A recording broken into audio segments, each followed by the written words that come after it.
Oke, langsung saja.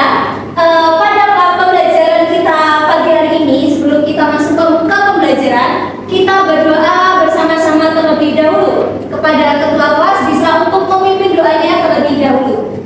Baiklah teman-teman, sebelum memulai pelajaran hari ini, alangkah baiknya kita berdoa terlebih dahulu. Doa dimulai.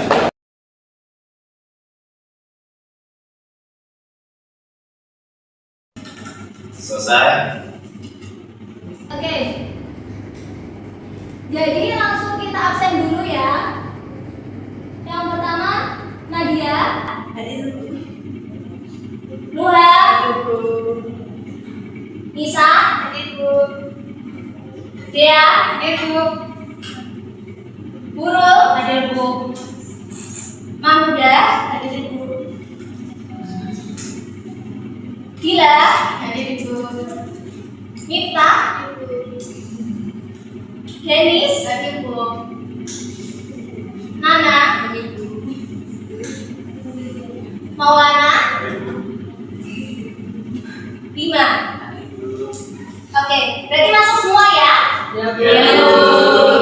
Oke, langsung saja kita masuk ke materi pembelajaran, yaitu konsep segitiga dan juga teorema Pythagoras. Sebelum masuk ke materi, nah kalian bisa lihat dari gambar ini berapa panjang tangga yang aman agar tidak jatuh. Ada yang bisa menebak berapa panjangnya kira-kira dengan tangga segini? Itu gimana biar tidak jatuh? Kalian tahu? Oke, lanjut ya. Nah, Ibu akan jelaskan terlebih dahulu sebelum kita masuk ke materinya, yaitu tujuan pembelajaran kita. Yang pertama, peserta didik itu mampu menjelaskan konsep, jenis, dan juga sifat-sifat segitiga serta teorema Pythagoras melalui diskusi kelompok dengan benar. Lalu yang kedua, peserta didik mampu menentukan panjang sisi segitiga siku-siku menggunakan teorema Pythagoras melalui kegiatan permainan TBT dengan tepat. Lalu yang ketiga, peserta didik mampu menyelesaikan soal kontekstual yang berkaitan dengan teorema Pythagoras melalui turnamen kelompok dengan benar. Begitu ya untuk tujuan pembelajaran kita pada pagi hari ini. Oke, sebelum kita masuk ke materi yang lebih dalam lagi, masih ingatkah kalian dengan materi yang kemarin dari materi konsep segitiga? Lalu masih ingatkah kalian dengan rumus Pythagoras yang pertemuan kemarin? Oke, baik. Berarti anak-anak semua ini anak-anak yang hebat. Tepuk tangan dulu buat kalian.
8 cm, maka panjang BC adalah 10. Berapa 10? Iya. Oke, kita kunci jawabannya ya.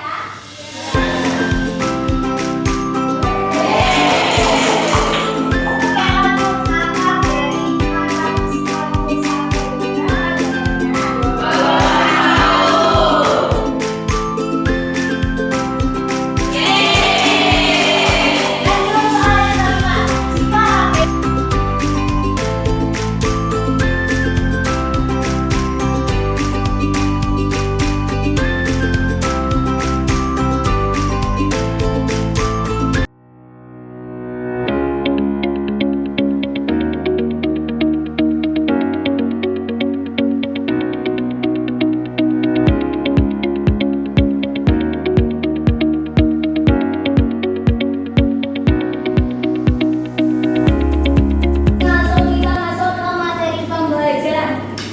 Nah, materi kita adalah tentang segitiga siku-siku. Segitiga siku-siku adalah bangun data yang dibentuk oleh 3 sisi, 3 sudut dan juga 3 titik sudut. Jumlah besar sudut dalam segitiga adalah 180 derajat. Materi ini berfokus pada segitiga siku-siku karena teorema Pythagoras hanya berlaku pada segitiga yang memiliki sudut yaitu 90 derajat. Segitiga siku-siku adalah segitiga yang salah satu sudutnya itu adalah 90 derajat, di mana sisi terpanjang sebentar. Oke, lanjut ya. Saya ulangi, segitiga siku-siku adalah segitiga yang salah satu sudutnya adalah yaitu 90 derajat, di mana sisinya itu adalah disebut dengan hipotenusa, yaitu biasa dengan dilambangkan dengan huruf C, sedangkan dua sisi lainnya itu disebut dengan sisi siku-siku, biasa dilambangkan dengan huruf A dan juga B. Nah, dari materi ini kalian sudah paham? Ya. Oke, lanjut kita ke materi berikutnya. Nah, untuk teorema Pythagoras itu adalah hubungan antara panjang sisi pada segitiga siku-siku dengan rumus Pythagoras sebagai berikut, seperti pada PPT kita, yaitu dengan rumus yaitu C kuadrat sama dengan A kuadrat ditambah B kuadrat.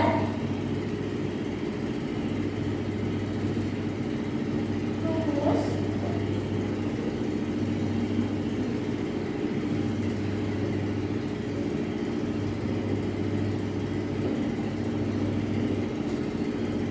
Oke, untuk rumus Pythagoras ini adalah C kuadrat sama dengan A kuadrat plus B kuadrat. Bisa dipahami? Bisa. Sampai sini masih ada yang dibingungkan? Iya. Oke, sudah paham ya semuanya? Iya. Oke, next kita lanjut. Nah, untuk contohnya biar kalian lebih jelas lagi. Di sini terdapat segitiga apa? Siku-siku. Oke, terdapat segitiga siku-siku, di mana panjang AC itu adalah 20 cm.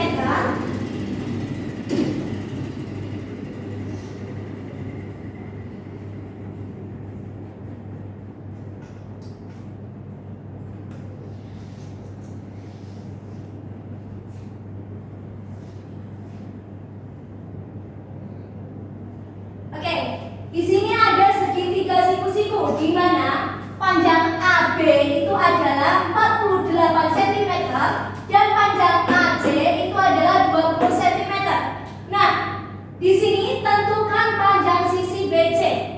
Nah, untuk menjawab soal seperti pada PPT di sini, kita menggunakan rumus Pythagoras, yaitu ini yang ditanyakan itu adalah sisi apa? Oke, sisi miringnya itu berarti apa? Oke, kita jadi CB kuadrat sama dengan AB kuadrat ditambah Oke, CB-nya sudah diketahui belum?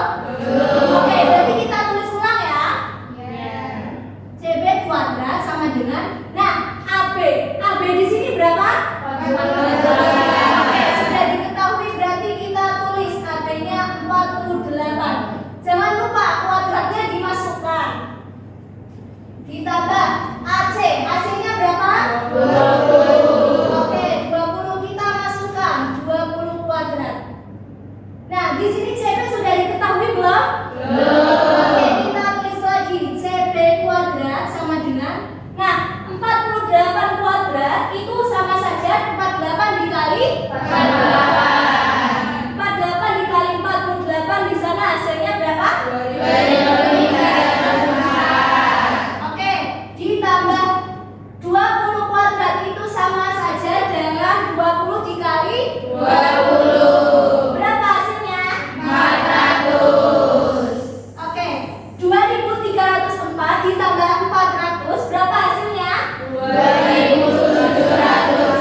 juga Dila.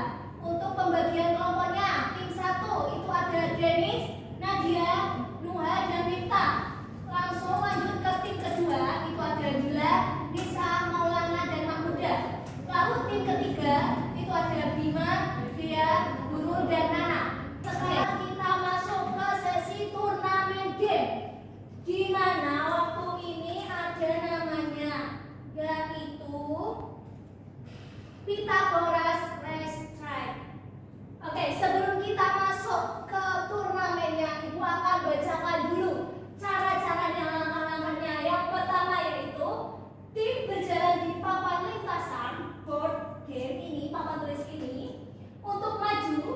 Kemudian tim menjawab soal Pythagoras. Dengan jawaban benar, pion maju sejumlah langkah sesuai tingkat soal. Nanti Ibu akan memberikan soalnya. Lalu tim pertama mencapai garis, dia pemenangnya. Sampai finishnya dia pemenangnya. Oke, untuk aturan turnamen. Yang pertama, peserta didik dibagi menjadi 3 kelompok, di mana setiap satu kelompok itu terdiri dari 3 sampai 4 orang. Nanti Ibu akan membagi kelompoknya itu menggunakan spin. Oke, bisa dipahami? Bisa. Oke, langsung lanjut yang kedua, itu membuat 30 kotak. Nanti Ibu akan membuat 30 kotak, di mana setiap kelompok 1, 2, 3, nanti Ibu akan membuatkan 30 kotak. Oke, lanjut yang ketiga, itu Ibu akan menyiapkan dadu digital. Yang biasa itu ada mata dadunya itu ada 6. Nanti setelah itu kita lanjut, tiap anggota kelompok itu bergantian untuk memutar dadu. Nanti dari kelompok kalian itu salah satu pionnya atau ketuanya kalian maju ke depan untuk memutar dadu. Nanti Ibu sudah siapkan dadunya, nanti kalian memutar dadu di situ. Oke, lanjut. Yang pertama memutar dadu itu dimulai dari kelompok pertama, dilanjutkan dengan kelompok kedua, lalu yang terakhir ke kelompok 3. Begitupun selanjutnya kita berulang kali seperti itu ya, sampai ke finish. Lanjut. Jika dadu keluar angka 1 sampai 2, ini bisa diperhatikan ya. Jika dadu itu keluar angka 1 sampai 2, guru akan membacakan kartu soal dengan kategori mudah dan harus dikerjakan oleh masing-masing kelompok. Oke, bisa dipahami? Jika mata dadu itu keluar 1 atau 2, itu nanti kategori soalnya itu termasuk kategori soal yang oke. Lanjut. Guru akan membacakan kartu soal dengan kategori mudah dan harus dikerjakan oleh masing-masing kelompok. Lalu yang kedua selanjutnya, jika dadu keluar angka 3 sampai 4, guru akan membacakan kartu soal dengan kategori sedang. Lalu jika mata dadu keluar 5 sampai 6, maka soal tersebut dikategorikan sebagai kategori soal yang sulit. Oke, bisa dipahami? Bisa. Oke, lanjut. Jawaban itu akan diserahkan ke guru. Kalian sudah menjawab, nanti kalian serahkan ke saya. Kemudian nanti saya akan mengecek jawaban tersebut. Jika jawaban benar dengan kategori mudah, itu akan mendapatkan poin 2. Nanti kalian bisa checklist kolom pada kelompok kalian.